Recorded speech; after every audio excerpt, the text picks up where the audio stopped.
The messenger tree creaks as if saying to the wind, bending sometimes hurts.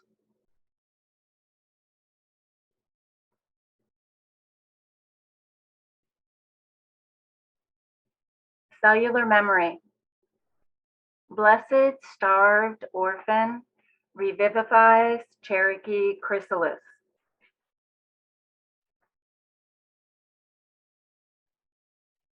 An orphan's reach humbles itself safe with the moon over wave-lapping shore.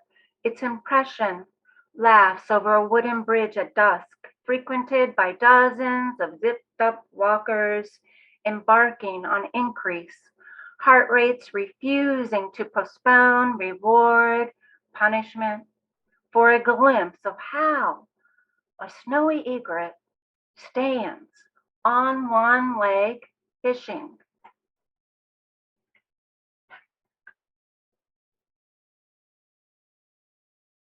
I just want to thank the East Bay Express for publishing Hum. Something quiet inside us knows if we ignore an urge to murmur our name aloud when we drive the mountain road, as if teetering a catwalk or a pregnant pause, to claim the whoosh deep inside our coursing blood, we may sense before we arrive the unfamiliar body asleep ahead of us, a long, sinuous snaking to investigate. It may never concede that these detours give travelers a welcome home nudge to shoulder mystery against a deadpan certain calm, fortune telling, there's no life we'd rather live. Yet this faint sound, as if a knock delivered to a stranger's door, must find a shovel and bury as common cost the mole that would be hidden if not found in the open road. It may bring the fight of a swallowtail to plead for our beckoned hope, to meander into a thicket, or to elevate a spider and its hazing rustle, for our future fantasy to skirt time that we will never own, divorced as it is from interruption. We halt all to dare before crushing our heel.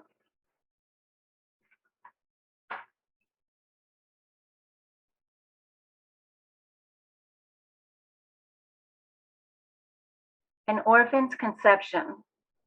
What am I doing here? Am I supposed to be there? Am I screwing up again? Is this her absent look, no greeting card for my entrance or bye-bye?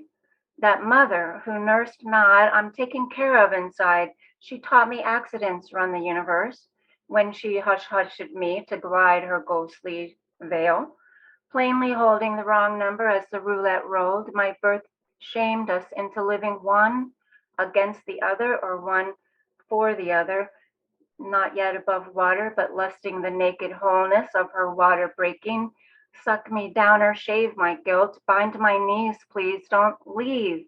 If I fall under the shaman's drum, weighted by changes slept through, crack my ankle shift, my wrist board up, my linking spine. Who would cry? Not I, unless music from a stranger's window followed my bones creaking to the flat blue of I can't remember, Mama. And if it buoyed back, sound would find me, sound would bring my mama back.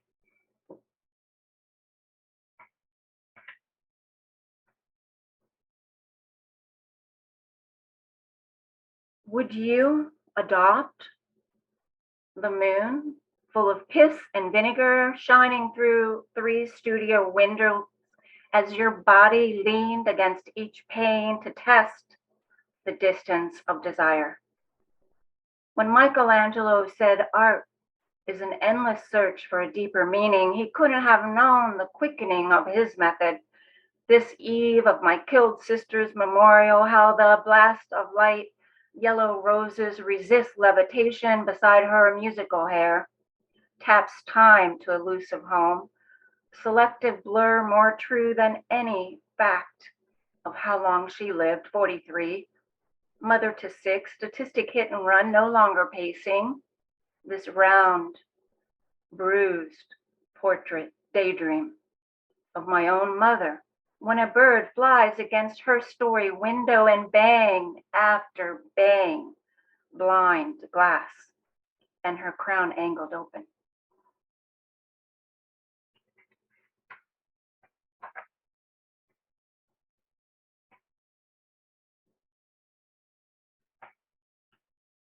Second nature. He entered my growing up inside by backing away, so I stood on stuffed pillows or bounced to find his car angling into the driveway. Most days I ran to the door into his arms to claim his pent up joy. That's my girl who waits for me.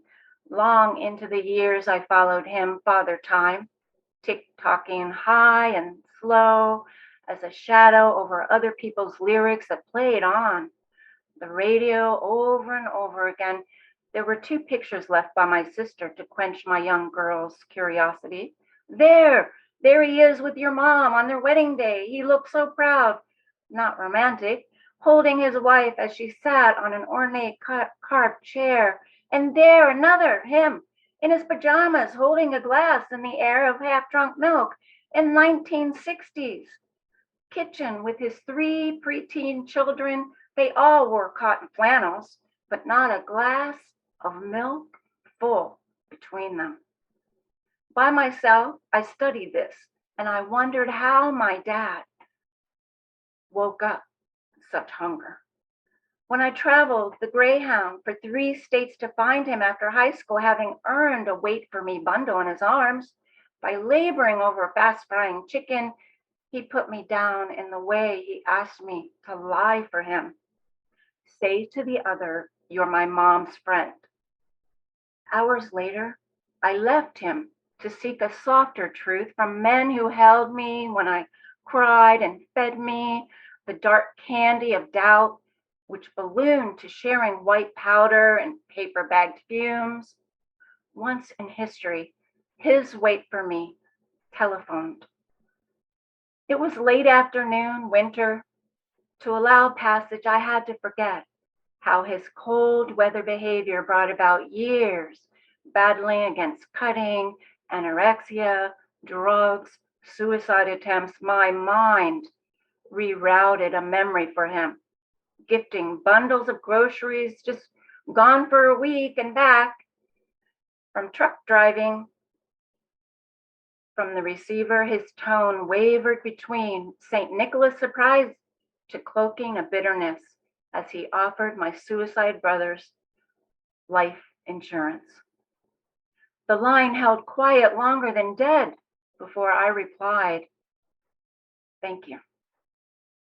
He made a request on that last contact. Will you pray for me? In this way, I knew my father. He was not a dad who taught me how to prepare, to write, or to perform. He never knew my ticklishness or my sound sleeping. He never attended my first, especially that tide pool sighting of a breathing starfish. He never presented me as his own when I stood among the country's brightest at an Ivy League graduation, which seemed to flush my face with pride, every bit finding a fraction of him in what I'd done. I got to know my father after his duties and plans were changed. His wait for me loved to run a close second to the sunlight as it broke through my dermis, blessing my outstretched freeze-frame body with enough second nature to travel hopefully and to hold on. For my father's love and the hurried leaps that didn't abandon, yet zeroed out everything, I gravitated most seasonally to the front yard maple, as if waiting for him to sputter beads, not beads, but buds, to sputter buds, drop leaves, and show off his definition in black with the departure of day.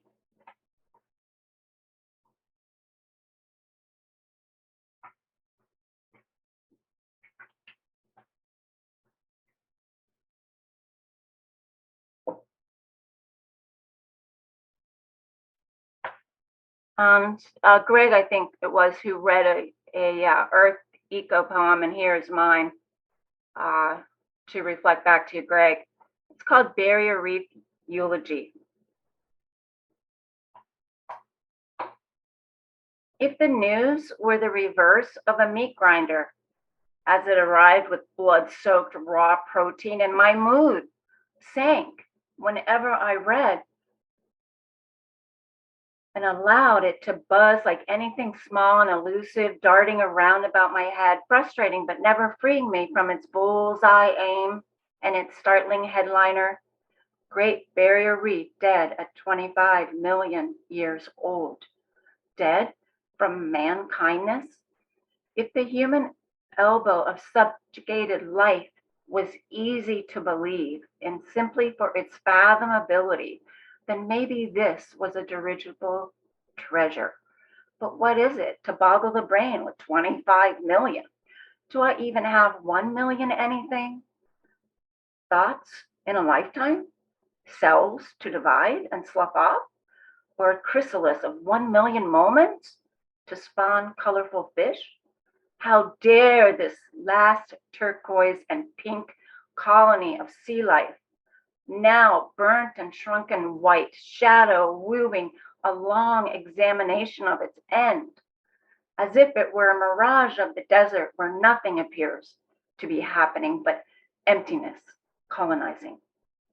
This is inside a constant motion of ocean, not even ready, swallowing salty air, not the tip of an arrow piercing a sentence sputtering, proof of relational distance. Nothing here is without change.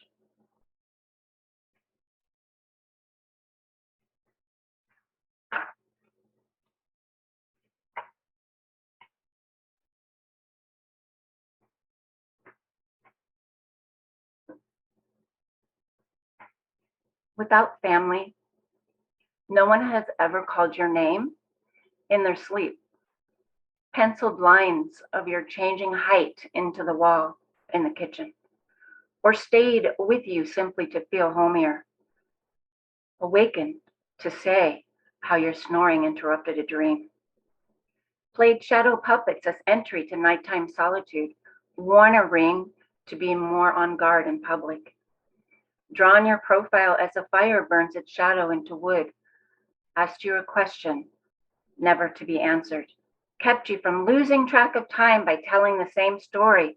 Do you remember when? Offered gratitude as covert plot. Surprise, happy birthday. If it is likely, then your biology has not rested in tepid pools, channeled of large mid-river streams.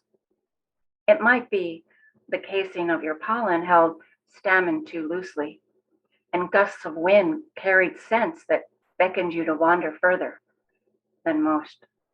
You may someday expect home to be a place where you are in charge of your own pleasure, yet fail to reward yourself with these underbelly devices that can turn a flat bark of tree into a round world, looking you over the shoulder at how far you've come.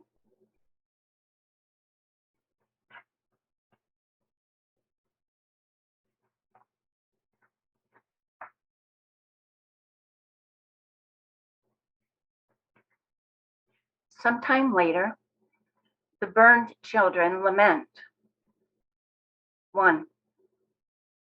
When she hugs me, how indiscreet, or shared karma, but as a boy, these whisked like stray Bermuda grass along paths of molded clay, learned how to grow without watering. My fate is not blackened more than the days before men cried publicly.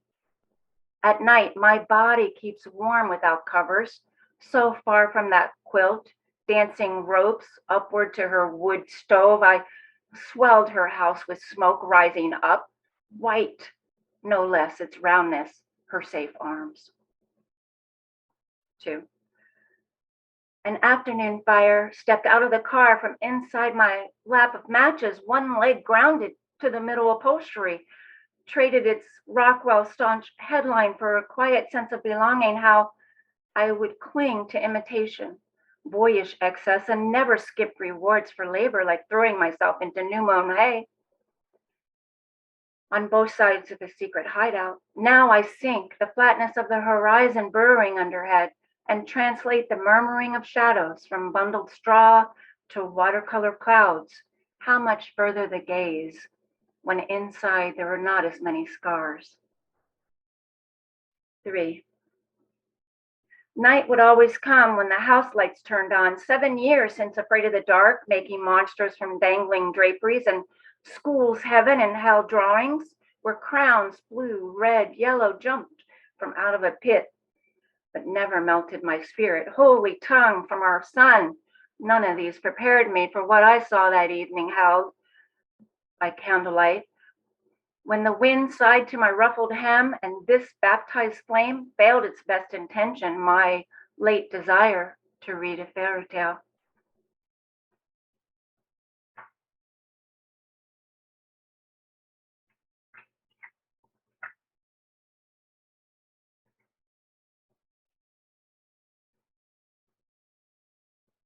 She was scribbling when I met her on the 7F commuter. Maybe she was 12 and not knowing her own blood to clean her house, but the salty path melting snow along her dimpling indigenous heels kicking up. I stood for her, summoned by my own past pubescent trials, the smell of a man's sweat and his loud swearing.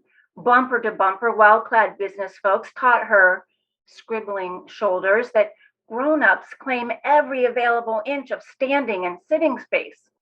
Her dangling, unescorted patent leather shoes inside this jam-packed ride home disrupted the flow of blue sky outside her window, broke a flat infinity shine to reveal a clue of faces inside clouds.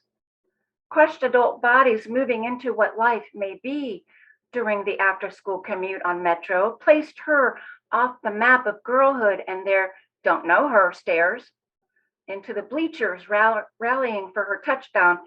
He was bald, slovenly dressed, and saying words she'd only written in her notebook to look cool or dissuade suspicions of teacher's pet. Fuchsia Crayola starts and stops entered her blank face like a dart thrown at a target with slow motion magnification. His umpire sport pitched a fast inside corner, his mustache excuse for left to right hand pattern elbowing into her padded training bra. Her frigid A-frame suffered the lined page wallpaper relevance left without fancy decor and prudish nodding after he said, "How you doing?" Somehow, despite the cold, see, hear, speak no evil climate, I volunteered a glacier melting reply to sign up as her pitch hitter. Stay away from her.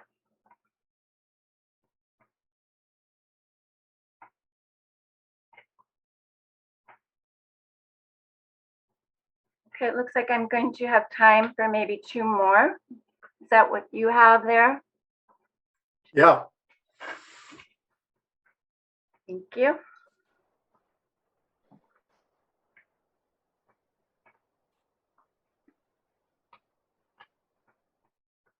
This mercy.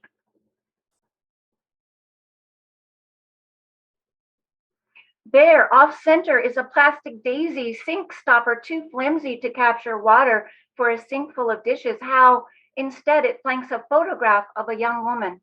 She lays prone in a face-up landing on a driver's dash, tracks my long ago missed suicide stat to now breathing wing and prayer body from her New York City high-rise fallen web of shame dunk. There she is, but without my death-defying lucky breaks. Anorexia, swallowed pill-induced convulsions, glass to skin cuttings, double yellow line prostate, sleep-deprived heart palpitations. If she asked me in a verdict-finding voice, how could you keep no knowledge of scalded neck, chest, yet recover without incident? I'd say pearls gathered on the tip of my fingers restrung themselves to protect a fetus until its heart valves circulated fluid on their own. I'd say I upstaged a hospital ID bracelet as if 3 names sang aloud were enough to stop a man and with kinship should he walk by. There I waited, drawing a line around my nervous system, holding tight to win one bottle cap twist for a good lucky star. Vulnerable like an Asian girl adopted for pennies and righteous hip bone, I carried stillborn musical notes inside my belly, like an ode unscored until the storyline arced. In this talk to a photograph of an upside down woman taken for prey by a race of her lionizing color, I'd tell her she might refuse to deny how mercy counts. Questions, its frustrations, run at the charge of demons, bank on this mercy as reference, live off the certainty of odds, disqualify the game, assume time is yours to own or abandon. If she'd followed Keats, I'd say, petals pulled from forget-me-nots, though shriveled under Grecian art, might translate her wish to know truth as life and her beauty as God pressed to the ground. Okay, that's all for me tonight.